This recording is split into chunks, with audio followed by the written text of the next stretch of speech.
Hello viewers, నేను మీ Nellore weather man ఖదీర్ని మాట్లాడుతున్నాను. రానున్నటువంటి నవంబర్ 22, 23 తేదీల్లో మనకు బంగాళాఖాతంలో ఏదైనా అల్పపీడనం ఏర్పడి, ఆ అల్పపీడనం మనకు బలపడుతూ వాయుగుండంగా మారి ఆ తర్వాత ఫంగల్ తుఫానుగా మారుతుందా అనే అంశం గురించి ఇప్పుడు మనం ఈ వీడియోలో తెలుసుకుంటాం. వీడియో మొదలుపెట్టబోయే ముందు మనకు ఒక చిన్న రిక్వెస్ట్ అండి. నా వీడియోని చాలామంది చూస్తున్నారు, అయితే మన ఛానల్ని సబ్స్క్రైబ్ చేయట్లేదు. నెల్లూరు వెదర్ మ్యాన్ అన్న మన ఛానల్ని ఎవరైనా కొత్తగా చూస్తున్న వాళ్ళు ఉంటే వెంటనే మన ఛానల్ని సబ్స్క్రైబ్ చేయండి. అలాగే పక్కనే ఉన్నటువంటి బెల్ బటన్ని ఆన్లో ఉంచుకోండి. వెదర్ రిలేటివ్ అప్డేట్స్కి సంబంధించిన ఏదైనా వెదర్ అప్డేట్ అనేది నేను ఇచ్చినప్పుడు మీ మొబైల్కి వెంటనే నోటిఫికేషన్ అనేది అందుతూ ఉంటుంది. సో ఇక మనకు రానున్నటువంటి నవంబర్ 22, 23 తేదీలో దక్షిణ బంగాళాఖాతంలోని మనకు నైరుతి బంగాళాఖాతంలో ఒక అల్పపీడనం ఏర్పడుతుంది.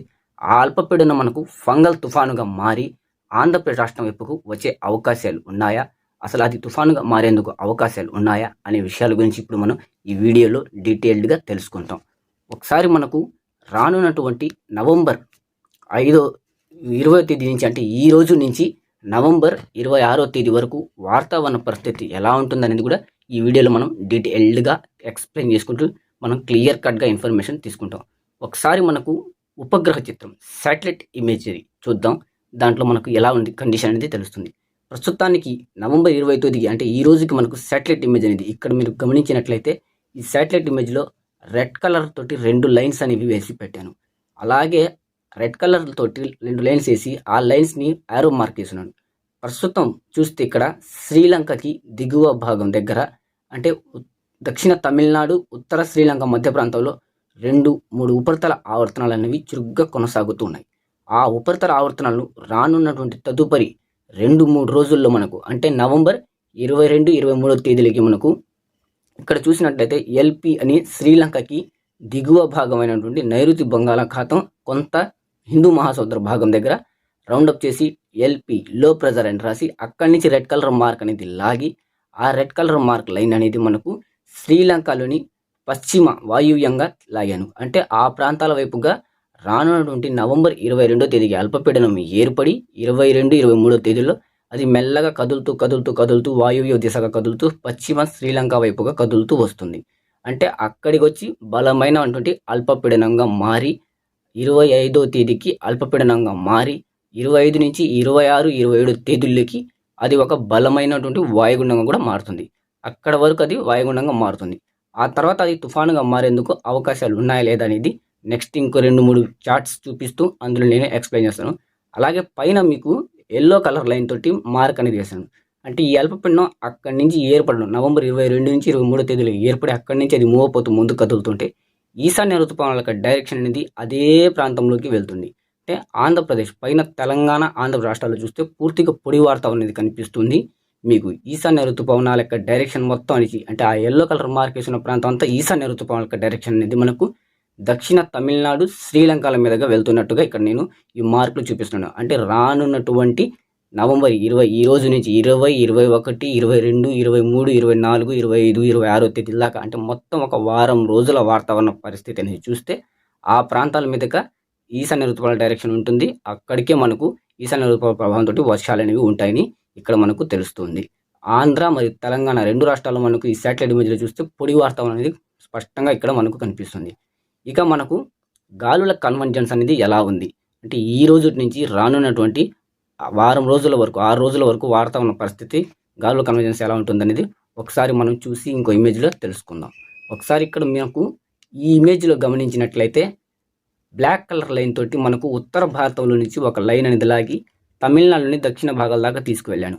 అంటే పొడిగాలు లెక్క సర్క్యులేషన్ అనేది ఆంధ్ర, తెలంగాణ రాష్ట్రాల మీద నుంచి నేరుగా తమిళనాడులోని దిగువ ప్రాంతం దాకా వెళ్తుందని ఇక్కడ చూపిస్తున్నాను. మొత్తం మీద మనకు ఆంధ్రప్రదేశ్, తెలంగాణ రాష్ట్రాల్లో పొడి వాతావరణం ఉందని చెప్పి ఈ యొక్క ఇమేజ్లో కనిపిస్తుంది. అలాగే శ్రీలంక దగ్గర నుంచి ఒక రౌండ్ బ్లాక్ కలర్ లైన్ అనేది మార్క్ చేసి అది మనకు దక్షిణ బంగాళాఖాతంలోని నైరుతి ప్రాంతం దగ్గరికి లాగి అక్కడి నుంచి ఇంకో మార్క్ అనేది శ్రీలంక దగ్గర, అంటే నవంబర్ 22, 23 తేదీలో అక్కడ ఏర్పడే అల్పపీడనం అక్కడి నుంచి ఆ ట్రాక్ని కొనసాగిస్తూ అది మనకు వాయువ్య దిశగా కదులుతూ నవంబర్ 25, 26 తేదీకి ఒక బలమైన అల్పపీడనంగా శ్రీలంకకి సమీపాన కేంద్రీకృతమై ఉంటుందని ఇక్కడ నేను చూపిస్తూ ఉన్నాను.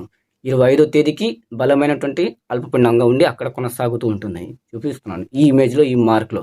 ఇంకా నెక్స్ట్ ఇంకో ఇమేజ్లో మీరు గమనించి చూస్తే నవంబర్ 20 తేదీకి క్లౌడ్స్ మేఘాల యొక్క పరిస్థితి ఎలా ఉంది, అంటే భారీగా వర్షాలు పడే మేఘాలు ఏ ప్రాంతాల్లో ఉన్నాయి అనేది మనం ఇంకో ఇమేజ్లో చూస్తాం. ఈ ఇమేజ్లో మీరు చూసినట్లయితే గమనించినట్లయితే నవంబర్ 25వ తేదీ అంటే ఈ రోజుకి క్లౌడ్ బేస్ అనేది ఎలా ఉందని చూసుకుంటే, ఇందాక మనం ఒక మ్యాప్ ఇమేజ్లో చూసుకున్నాం. దాంట్లో ఈశాన్య ఋతుపవనాల యొక్క సర్క్యులేషన్ ఎలా ఉంటుందనేది, అదేవిధంగా ఇక్కడ కూడా మనకు క్లౌడ్స్ అన్నీ మనకు బే ఆఫ్ బెంగాల్ మీద గురించి శ్రీలంక దిగువ భాగం, తమిళనాడులోని దక్షిణ భాగం మొత్తానికి వెళ్తున్నాయి. అంటే ఈశాన్య ఋతుపవనాల యొక్క ప్రభావం పూర్తిగా మనకు ఈ యొక్క శ్రీలంక, దక్షిణ తమిళనాడు మధ్య భాగంలోనే ఉంది. అక్కడే మనకు వర్షాలు అనేవి గత 3 రోజుల నుంచి పడుతున్నాయి. రానున్నటువంటి ఒక నవంబర్ 25వ తేదీ దాకా అక్కడే పడుతూ ఉంటాయి.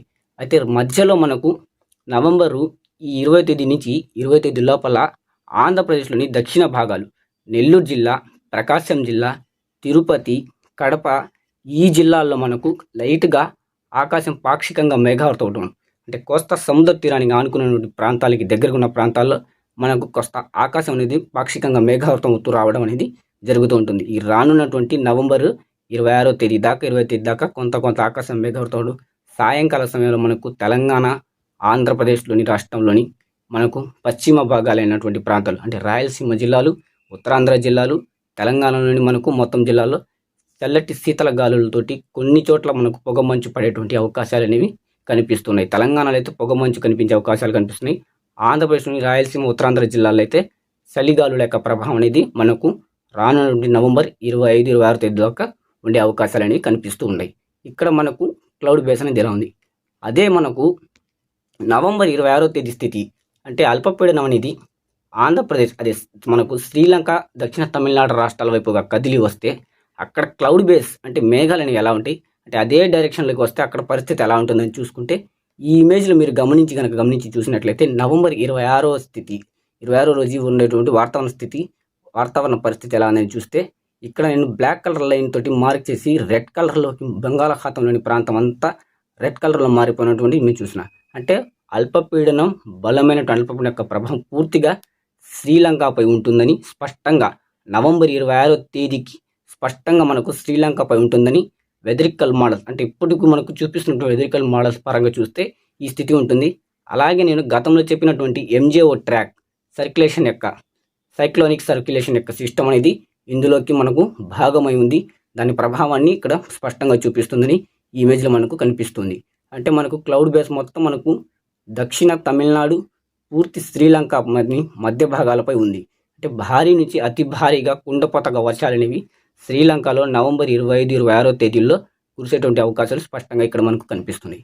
నెక్స్ట్ మనకు నవంబర్ 20 నుంచి 26వ తేదీకి ఉష్ణోగ్రతలు ఎలా ఉంటాయి, వాతావరణ పరిస్థితులు ఎలా ఉంటాయని చూద్దాం. ఈ ఇమేజ్లో మనం గమనించినట్లయితే నవంబర్ 20 నుంచి 26వ తేదీకి ఉష్ణోగ్రత వివరాలు అనేవి ఎలా ఉన్నాయి అని చూసుకుంటే, రానున్నటువంటి అంటే ఈరోజు నవంబర్ 20 నుంచి 26వ తేదీ దాకా మనకు ఉష్ణోగ్రతలు అనేవి 28 డిగ్రీల నుంచి 31 డిగ్రీల లోపల నమోదవుతూ వస్తాయి. అంటే ఉష్ణోగ్రతల తీవ్రత అనేది ఎక్కడ మనకు ఆంధ్రప్రదేశ్ రాష్ట్రంలోని ఏ ప్రాంతాల్లో ఎక్కువగా నమోదయ్యే అవకాశాలు అనేవి కనిపించడం లేదు. 28 నుంచి 31 డిగ్రీలకి ఉష్ణోగ్రతలు అనేవి ఉంటూ వాతావరణం అనేది పొడిగాళ్ళతోటి కూడిన వాతావరణం అనేది ఉండడం, సాయంకాలం రాత్రి సమయాల్లో ఉష్ణోగ్రతలు తగ్గడం, చలిగాలుల ప్రభావం పెరగడం అనేది జరుగుతుందని మనకు నవంబర్ 20 నుంచి 26వ తేదీకి వాతావరణ స్థితి ఎలా ఉంటుందని ఇక్కడ మనకు కనిపిస్తుంది.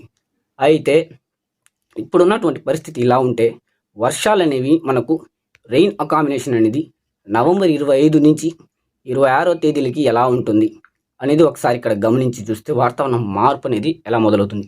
ఈ ఇమేజ్ని మీరు గమనించి కనుక చూసుకున్నట్లయితే నవంబర్ 25, 26వ తేదీకి శ్రీలంకకి సమీపంగా ఈ యొక్క బలమైనటువంటి అల్పపీడనం నవంబర్ 25 నుంచి 26వ తేదీల్లోకి బలమైన అల్పపీడనంగా మారి ఆ తదుపరి ఇది ఏమైనా నార్త్ డైరెక్షన్ తీసుకుంటే అంటే ఉత్తరం వైపుగా మన తమిళనాడుకి ఉత్తరం దిశగా కదిలితే మన తమిళనాడులో వాయుగుండంగా మారి ఆ తర్వాత ఇది అంటే 70 నుంచి 85% మనకు ఒక తుఫానుగా మారేందుకు అవకాశాలు కూడా దీనికి ఉన్నాయి.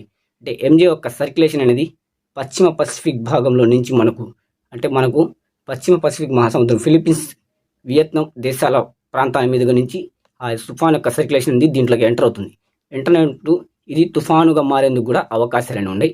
ప్రస్తుతానికైతే మనకు మోడల్స్ పరంగా సైక్లోనిక్ సర్క్యులేషన్గా మారేందుకు అవకాశాలు అనేవి ఒక 95% ఉన్నట్టుగా కనిపిస్తుంది. రానున్నటువంటి 2 రోజుల్లో మనకు ఇంకొంచెం స్పష్టత అనేది వస్తుంది. ఒకసారి మనం వాతావరణ మార్పు అనేది నవంబర్ 25 నుంచి 26కి రెయిన్ అకామినేషన్ ఎలా ఉంటుందని చూద్దాం. ఈ ఇమేజ్లో మీరు గమనిస్తే రెయిన్ అకామినేషన్ అనేది ఇక్కడ గమనించుకున్నట్లయితే తమిళనాడు మొత్తం మీద వర్షాలు అనేవి మొదలై ఉన్నాయి. అలాగే చెన్నై ఉత్తర భాగం, తమిళనాడు ఉత్తర భాగంలోని దక్షిణ ఆంధ్రప్రదేశ్, నెల్లూరు జిల్లా, తిరుపతి, అలాగే చిత్తూరులో ఆకాశం మేఘావృతం అవడం అనేది నవంబర్ 26వ తేదీ నుంచి మొదలవుతుంది. మనకు లైట్గా ఆకాశం మేఘావృతం, అక్కడక్కడ తేలికపాటి తుంపర్లు, జల్లులతో కూడిన వర్షాలు అనేవి నవంబర్ 26వ తేదీ నుంచి మొదలవుతాయని ఈ యొక్క రెయిన్ అకామినేషన్ మ్యాప్లో ఇక్కడ చూసినట్లయితే కనిపిస్తుంది. అంటే తమిళనాడు మొత్తం మీద మనకు వర్షాలు అనేవి పెరిగి ఉన్నాయి. ఆంధ్రప్రదేశ్లోని దక్షిణ కోస్తా జిల్లా, నెల్లూరు జిల్లా, కాస్త రాయలసీమ జిల్లాలోని తిరుపతి, చిత్తూరు, ప్రకాశం జిల్లాలో కొంత ఆకాశం మేఘావృతం ఉంది. 1-2 చోట్ల అంటే నెల్లూరు జిల్లా సరిహద్దుని పంచుకుంటున్న ప్రాంతాల్లో నవంబర్ 26వ తేదీకి వర్షాలు ఉంటున్నట్టుగా ఇక్కడ మనకు కనిపిస్తుంది. ఇది ఓవరాల్గా మనకు నవంబర్ 20వ తేదీ అంటే ఈ రోజు నుంచి నవంబర్ 26వ తేదీ దాకా ఉన్నటువంటి వాతావరణ పరిస్థితి. ఇక సైక్లోనిక్ సర్క్యులేషన్ యొక్క ఎఫెక్ట్ అనేది ఉంటుందా, అది తుఫాన్గా మారుతుందా అంటే మరొక 2 రోజుల్లో అంటే నవంబర్ 23వ తేదీకి 22వ తేదీకి మనకు దీనిపై కొంత క్లారిటీ, స్పష్టత అనేది వస్తుంది. ఇది శ్రీలంకకి సమీపానికి వచ్చేసరికి ఈ అల్పపీడనం అనేది నవంబర్ 25, 26వ తేదీల్లో బలమైన అల్పపీడనంగా ఉంటుంది. ఆ తదుపరి వాయుగుండంగా కూడా మారేందుకు అవకాశాలు అనేవి ఉన్నట్లుగా మనకు ఇప్పటి వరకు ఉన్నటువంటి వెదరికల్ మోడల్ పరంగా ఉన్నటువంటి ఇన్ఫర్మేషన్ ఇది. ఓవరాల్గా ఫంగల్ తుఫాన్కి సంబంధించినటువంటి వెదర్ అప్డేట్ ఇది. రానున్న మరో 2 రోజుల్లో పూర్తిగా మనకు ఇది సైక్లోనిక్ సర్క్యులేషన్గా మారుతుందా లేదా అనేటువంటి విషయం అనేది మనకు స్పష్టత అనేది వెదరికల్ మోడల్ ద్వారా వస్తుంది. నా వీడియో అనేది మీకు నచ్చినట్లయితే ఒక లైక్ ఇవ్వండి, ఇతరులకు షేర్ చేయండి. అలాగే నెల్లూరు వెదర్ మ్యాన్ మన యూట్యూబ్ ఛానల్ని సబ్స్క్రైబ్ చేసుకోండి. Thanks for watching. మీ నెల్లూరు వెదర్ మ్యాన్.